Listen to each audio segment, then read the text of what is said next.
The brass nameplate on the door of the private dining room on the 41st floor of the Signal Soul read in two scripts, Beckrock, White Deer. It had been engraved in 1997 by a man in Insadong, who took commissions only from families older than his grandfather's debts, and it had been carried up to this floor in a velvet cloth the night the hotel opened, and it had not been moved since.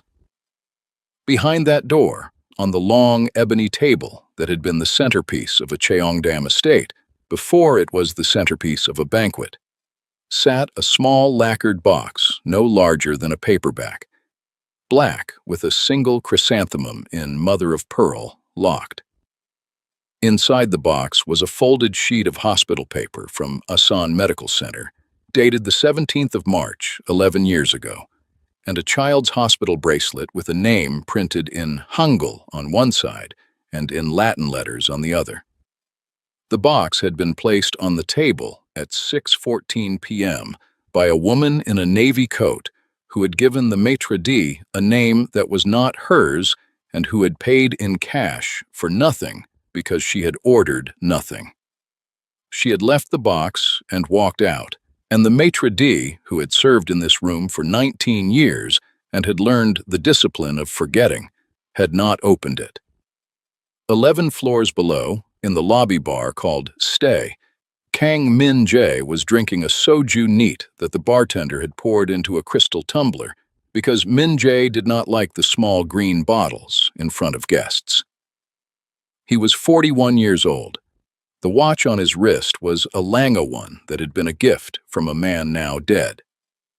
The overcoat folded over the bar stool beside him was a navy cashmere that had cost more than the night manager downstairs earned in a year, and he had not bothered to put it back on after the cold walk from the car. He was waiting for his fiancée to come down from the spa on the 40th floor so that they could ride up together to the 41st and let his mother see her for the first time in the room. That meant the most. Min Jae watched the elevator on the far wall of the lobby for 41 minutes.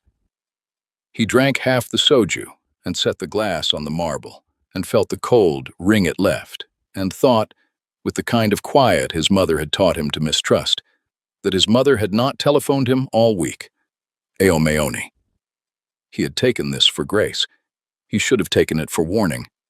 He had once dismissed, at a dinner long ago, the saying his Halmeoni from Andong used to whisper into her doenjang pot, that a woman who has stopped speaking has not stopped counting. He had laughed and poured her more macchioli.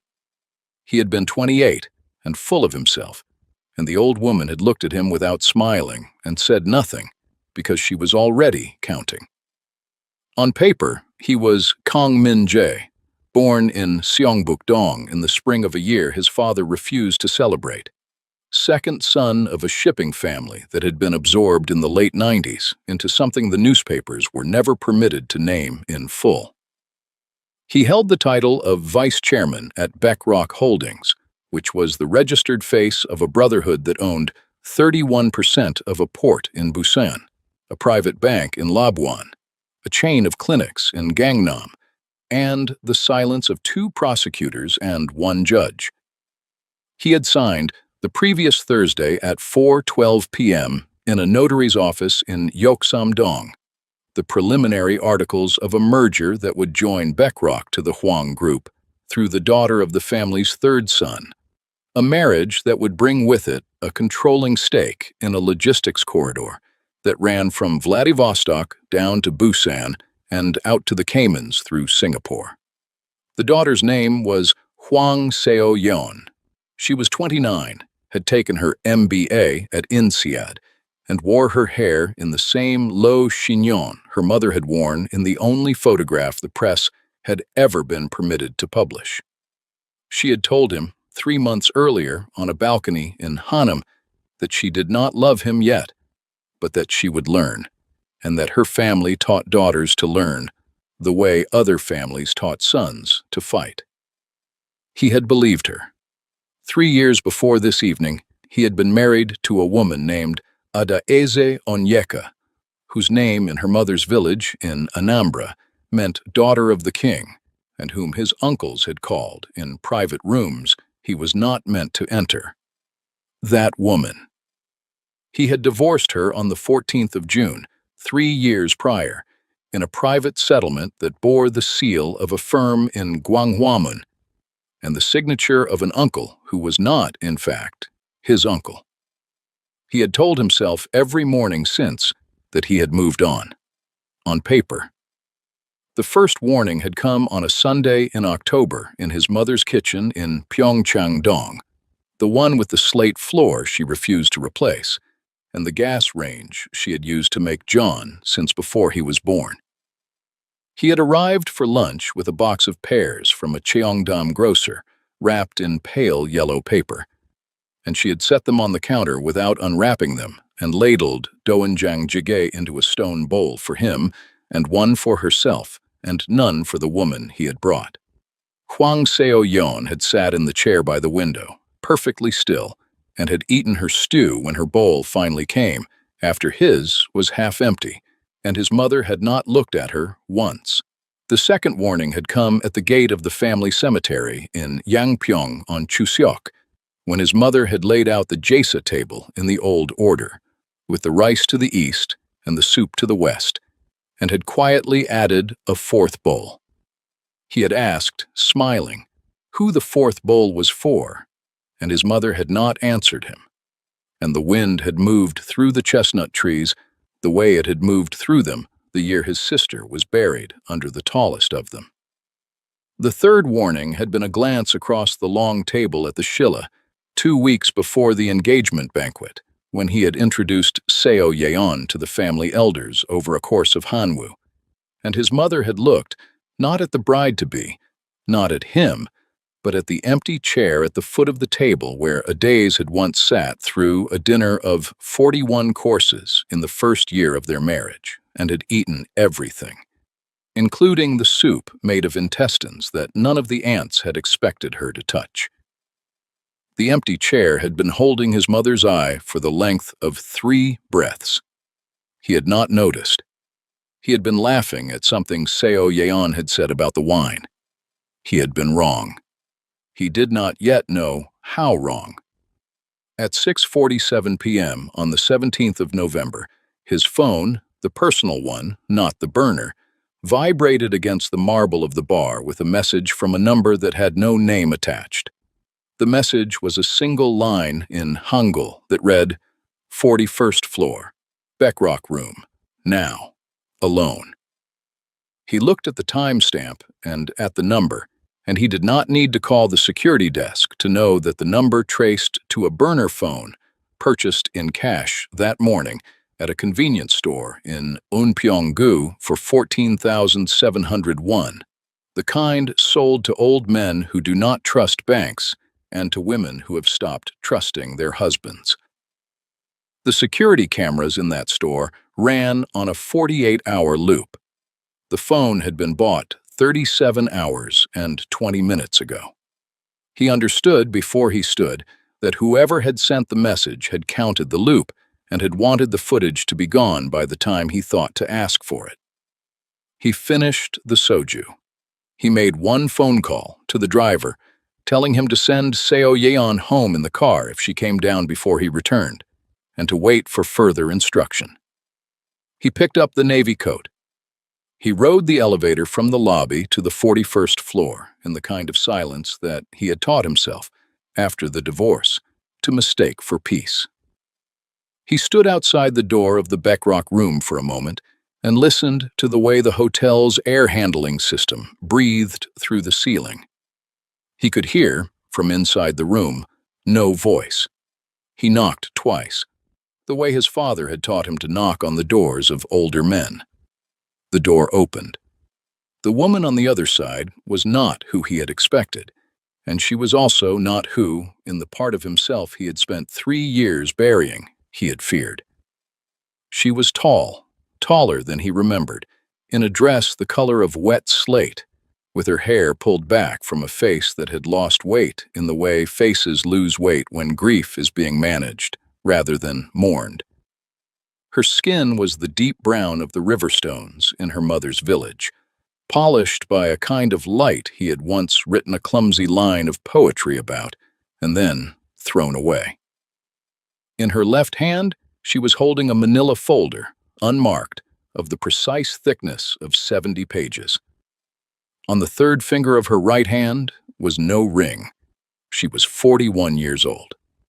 She had been born in Lagos and raised in Houston and educated at Wharton, and then at Yonsei, where she had taken a second degree in forensic accounting under a professor who had once testified at the trial that had brought down the Seo brothers in 1998. She had been, until 3 years ago, his wife. Her name was Adaeze Onyeka, and in the Igbo of her mother's people, her name meant daughter of the king, and her Halmione, the Korean grandmother she had earned, not inherited, had called her Adaya, dropping the E's the way only family was permitted to drop it. She was not smiling. She was not crying. She was looking at him with the steadiness of a person who had finished, some weeks ago, the work of being surprised by him. Behind her, at the long ebony table, the small lacquered black box sat untouched in the center of the wood, and beside it, in the chair at the head of the table, sat his mother. Iomeoni was wearing the gray hanbok she had last worn at his sister's 49th day rite. Her hands were folded in her lap. Her eyes were not on him. Adaeze stepped aside from the door. Her voice, when she spoke, was lower than he remembered, and the Korean in it had the soft southern slope of Jeolla that she had learned from his mother and never lost. She said, "Anjuseo, sit down." He sat. "If you are still in the room with me, breathing the way I am breathing, pause here for one moment and tap subscribe to Midnight Love Saga. Tap the bell so the next chapter finds you the way a letter finds the right house. What is about to unfold in the next 40 minutes will rearrange your understanding of loyalty in 3 places and rebuild it with something quieter, harder, and far more human than what you walked in with. Stay. You are going to want to be in this room when the box is opened and when the old woman finally speaks, and you are going to want to be the kind of viewer who does not look away. And when it is over, tell me one thing in the comments. What is the kindness someone did for you that you only understood after they were gone? To understand what happened in the Beckrock room that night, you have to go back 11 years and 4 months to a soul that no longer exists in either of their memories the way it actually was. A soul before the towers in Yowido had reached the height they reach now, before the river had been relit, before his Halmione in Andong had stopped recognizing the faces in the photographs on the wall. Minjae had met Adaeze in the lobby of a bank in Gwanghwamun on a Tuesday in July. The kind of Tuesday when the rain comes down warm and the city smells of wet concrete and fried dough from the vendors near the Kyobo bookshop. She had been 29, in a charcoal pencil skirt and a white blouse, holding an umbrella she had not yet opened, waiting for an appointment with the head of compliance to whom she had been seconded for 6 months from a forensic firm in Singapore. He had been 30, in a black suit, waiting for nothing in particular but in the manner of a man who waited for everything, accompanied by 2 men with earpieces who pretended to read newspapers. She had looked at him once, the way a person looks at a painting they cannot yet decide whether they like, and she had returned to her book. The book was Hong Kong in English, the slim one about the woman who refuses to eat meat. He had asked her in English whether the translation was true to the Korean. She had answered him in Korean that translations were never true to anything, only sometimes kind. He had laughed, and the 2 men with earpieces had stopped pretending to read. They were married 11 months later in a small ceremony at a hanok in Bukchon that his Halmione had hired with her own savings against the wishes of the uncles, because she had said the first time she met Adaeze that the girl had eyes like a person who has already buried someone she loved and was therefore safe to love back. Adaize had buried her father at 14 in Houston, of a heart that had given out on the floor of a petrol station he owned. His Halmione had buried her son, Minjae's father, at 51, of cirrhosis that no one in the family was permitted to name. The two women had recognized each other in the way that the bereaved recognize each other across rooms, and within a month of the wedding, Adaize had begun arriving at the Pyeongchang-dong house at 6 in the morning on the days his mother was alone, to cook the doenjang jjigae the way the old woman liked it, with the anchovy broth simmered for 41 minutes, no shorter. She had learned to make John by standing at his mother's shoulder for an entire chuseok. She had learned the prayers at the Jesa table by listening, not by asking.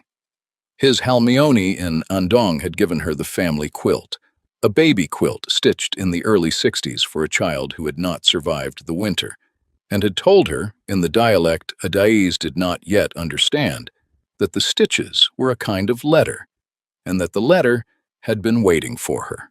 In the second year of the marriage, Adaize gave birth at Severance Hospital in the early hours of the 17th of March to a daughter. They named her Kong Chiamaka in 2 scripts on the hospital bracelet. The Igbo name, meaning God is beautiful, and the Korean name they used at home, Yerin, meaning graceful and wise. The child had her mother's eyes and her father's mouth, and she had lived 4 years and 1 month, and she had died in the same hospital on a Thursday in April of a complication from a routine surgery to repair a heart defect that had been diagnosed too late.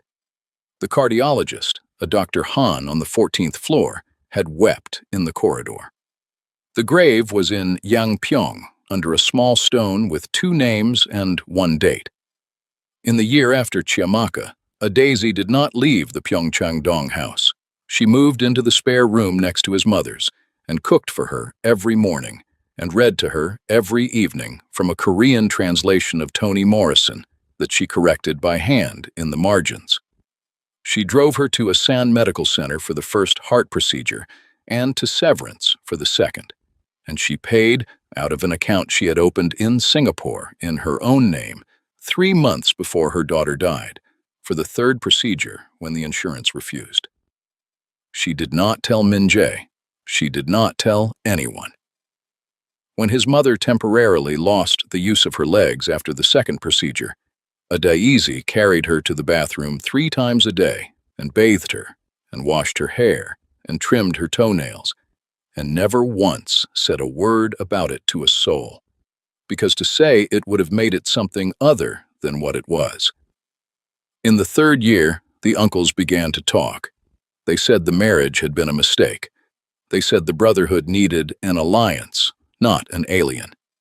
They said the child's death had been a sign.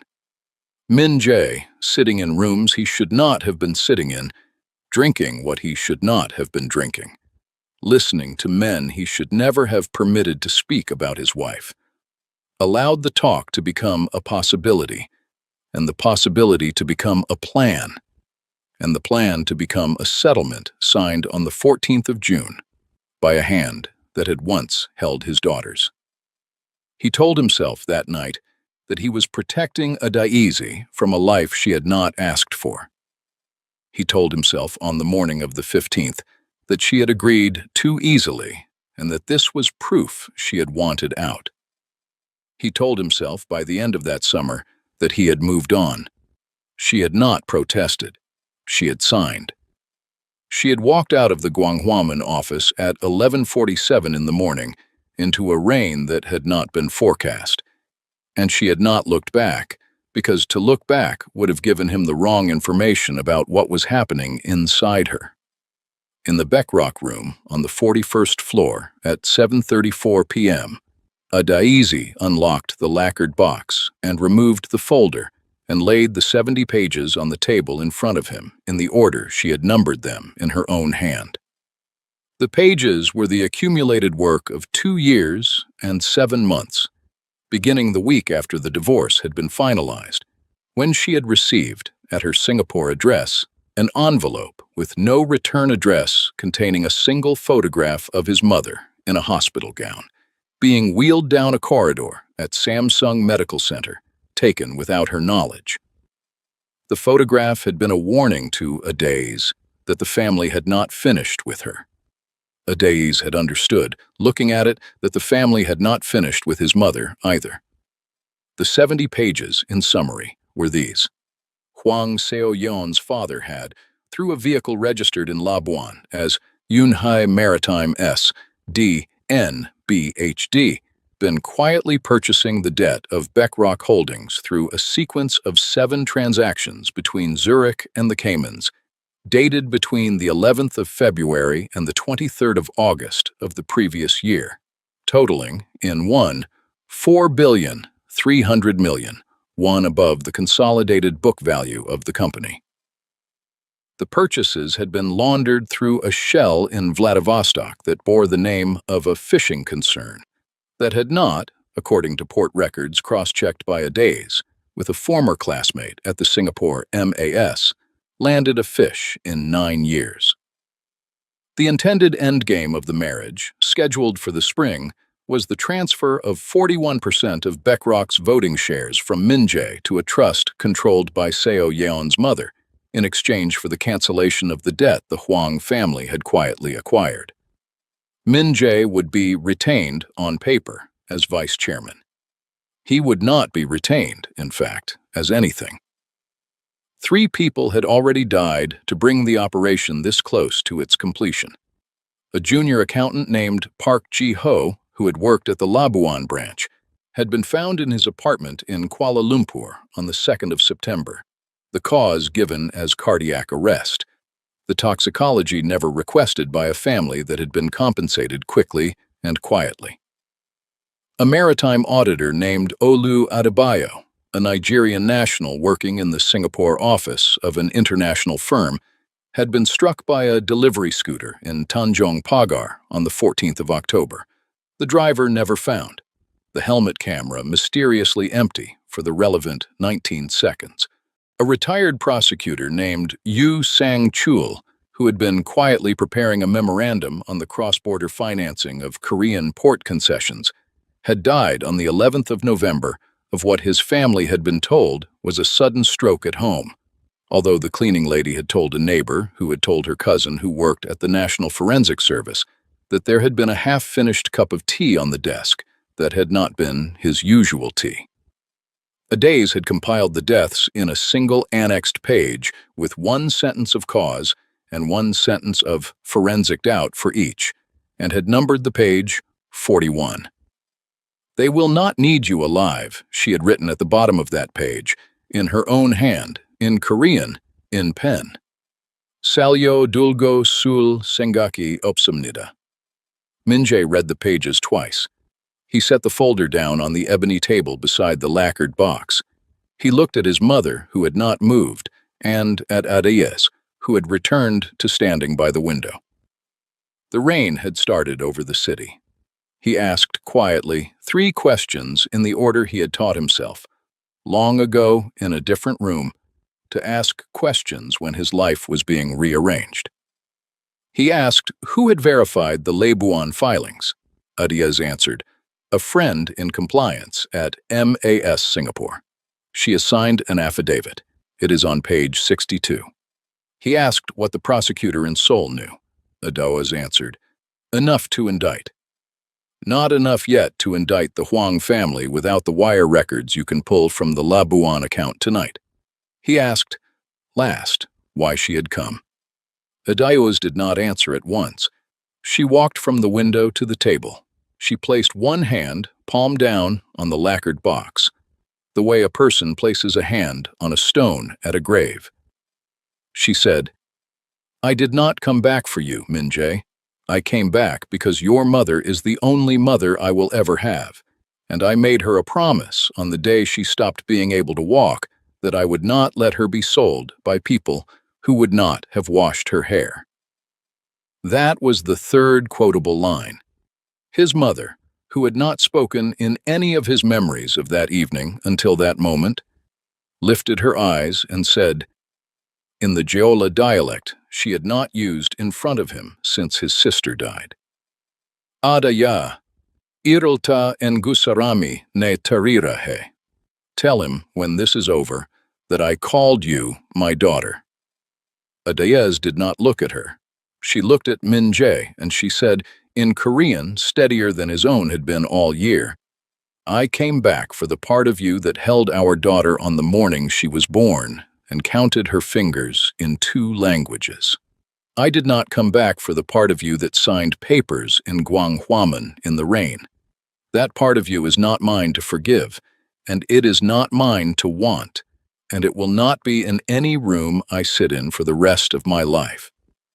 That was the 4th quotable line. Min Jae did not answer.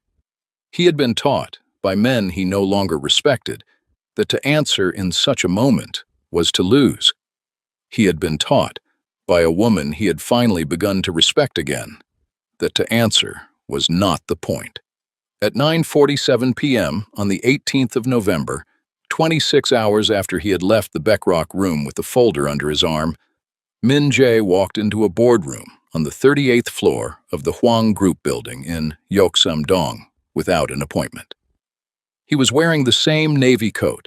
He was carrying the same folder and a USB drive that had been couriered to him that morning from a forensic IT firm in Mapogu, and a single notarized statement from the MAS compliance officer in Singapore, and a copy of the coroner's note on Yu Sang-chul that Adaizi's classmate at the National Forensic Service had quietly photographed before it had been amended. He laid them on the table, one at a time. He did not raise his voice. He never did. He looked at the man at the head of the table, who was not Hwang Seo-yeon's father, but her father's elder brother, the man who had stood as godfather at Min Jae's own coming-of-age rite, the man who had taught him, at 17, how to bow correctly to the photograph of a friend's father in the year of mourning, the man the inner circle had called, since the early 80s, Hyung-nim. Min Jae said, Hyung-nim, the Labuan filings, the Vladivostok shell, the deaths of Park Ji-ho, Olu Adebayo, and Yu Sang-chul, the 41%. I have signed nothing this morning. I will sign nothing tonight. The man at the head of the table did not answer. He did not move. He looked at the folder and at the USB drive and at the coroner's note and at Min Jae, and he did not open his mouth. And the silence in that boardroom lasted the length of a breath that Min Jae had been taught, by his Halmeoni in Andong, was the length of a small prayer. That silence, the refusal of the man called Hyung-nim to deny what had been laid in front of him, was the 5th quotable line. The men around the table understood it before Min Jae had finished placing the last sheet. One of them, the chief financial officer, a man who had survived 3 administrations by knowing when to leave a room, stood up and walked out without speaking. The silence held.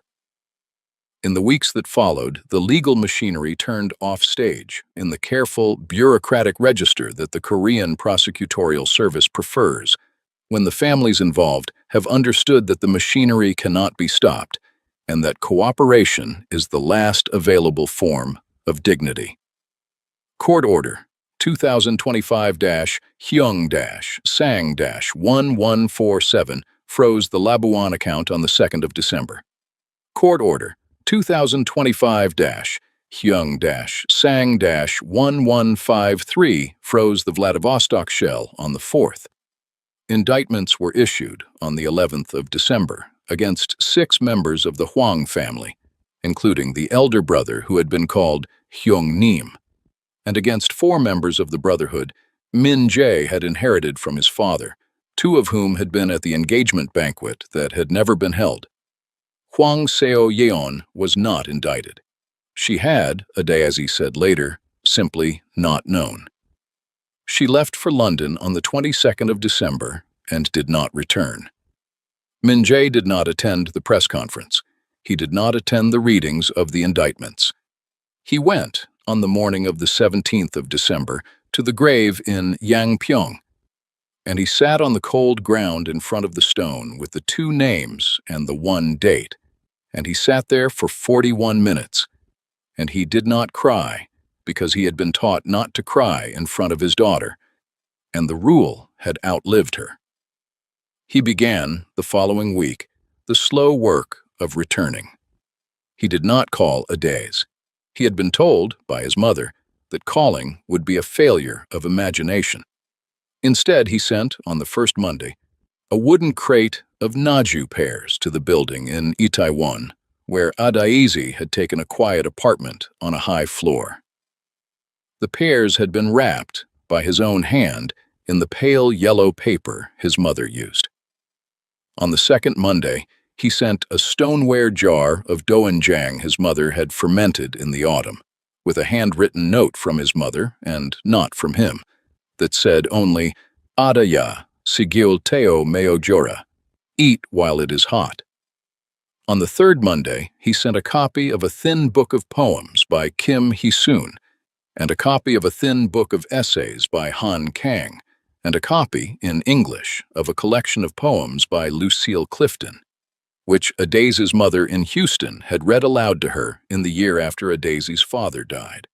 On the fourth Monday, he sent nothing, because his mother had told him that the fourth Monday belonged to silence. On the fifth Monday, he sent a single white envelope containing a court order he had filed that morning to release into a trust in the name of Kong Chiamaka.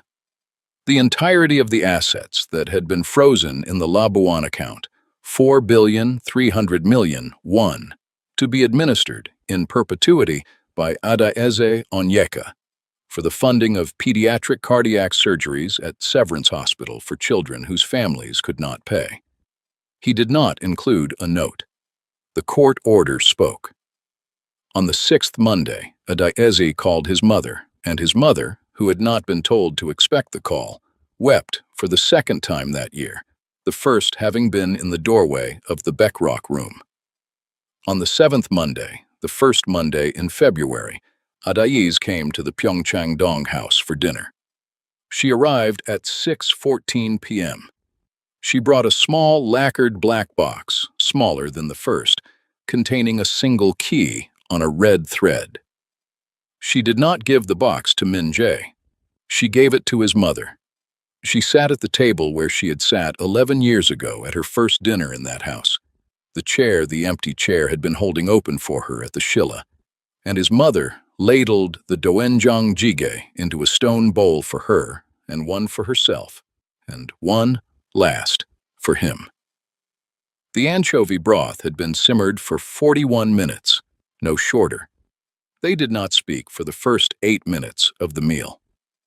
When Adaize finally spoke, she set down her spoon and looked at Min Jae across the small kitchen table and said, "I will not be your wife again. I will not take your name.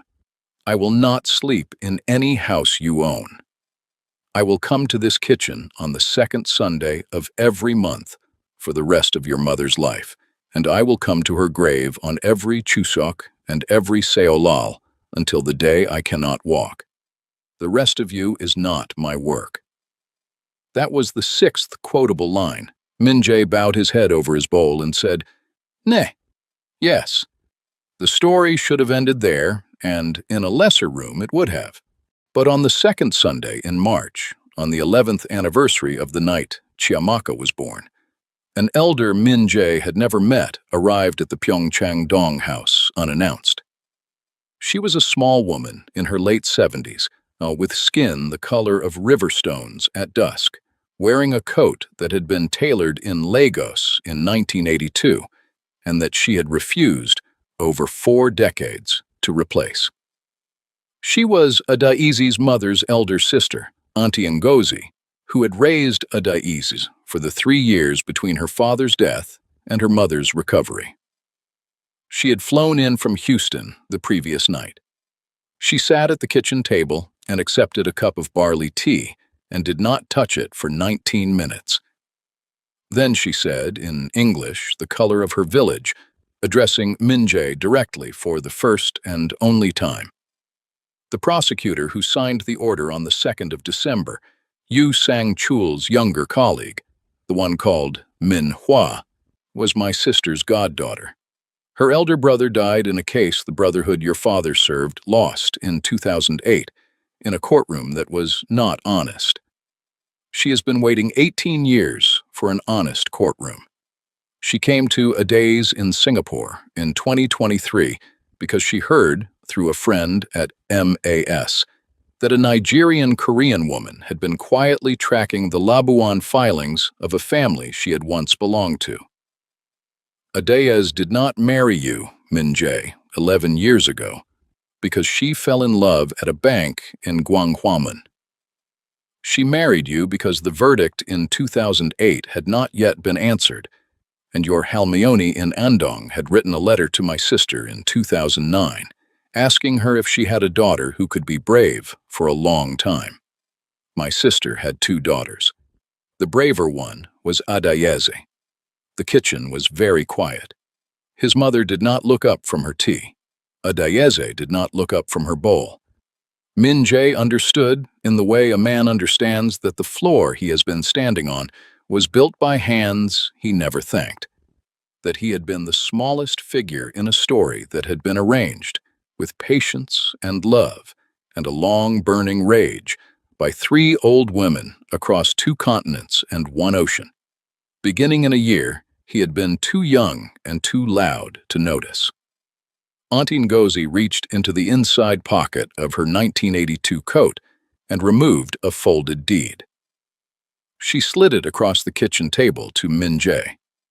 It was the deed to a small house in the village of His Halmioni in Andong. The house His Halmioni had quietly purchased in 2009 in the name of a child not yet born, and had left, in her will, to be transferred to Kang Chiamaka on her 18th birthday. The 18th birthday would have been on the 17th of March of the following year. Auntie Ngozi asked him to sign the deed transferring the house, in Chiamaka's name, to the trust Adaisy now administered, to become a residency for the mothers of children awaiting cardiac surgery at Severance, who had traveled from the provinces and had nowhere to stay. Min Jae signed without reading past the 3rd page. The not reading was the gift. That was the 7th quotable line, the elder's request, and the silent bow he gave in answer, both at once. On the wall above the kitchen counter, in a plain wooden frame his Halmioni had hung there in 2014, was a photograph he had not looked at properly in 9 years. It had been taken at Severance Hospital on the 17th of March, 11 years ago, at 4:12 in the morning. In it, Adaisy, exhausted, was holding a newborn against her chest.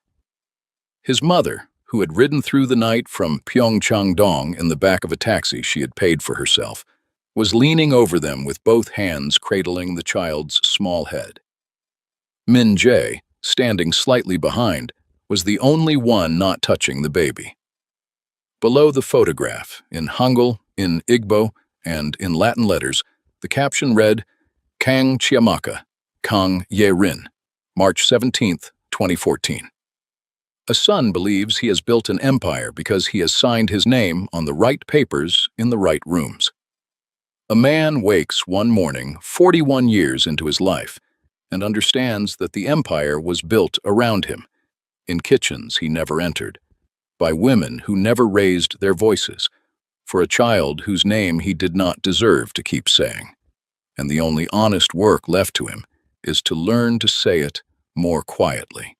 If you have stayed with me all the way to this kitchen, all the way to this photograph, all the way to this signature on a deed that will outlive every man in this story, then sit with me for one more moment before you go. Ask yourself honestly what you would have done in the Beckrock room at 7:34 p.m. on the 17th of November. Ask yourself whose hair you have washed without telling anyone. Ask yourself whose mother you still pray for. And when you have your answer, leave it in the comments below, 1 sentence, no more, and subscribe to Midnight Love Saga, and tap the bell so that the next chapter, when it arrives, finds you the way Adayez finally let herself be found. Stay with us. There are more rooms. There are more mothers. There are more daughters who have not yet come home. And we will be here on the second Sunday of every month, with the doenjang simmering for 41 minutes, no shorter, waiting for you.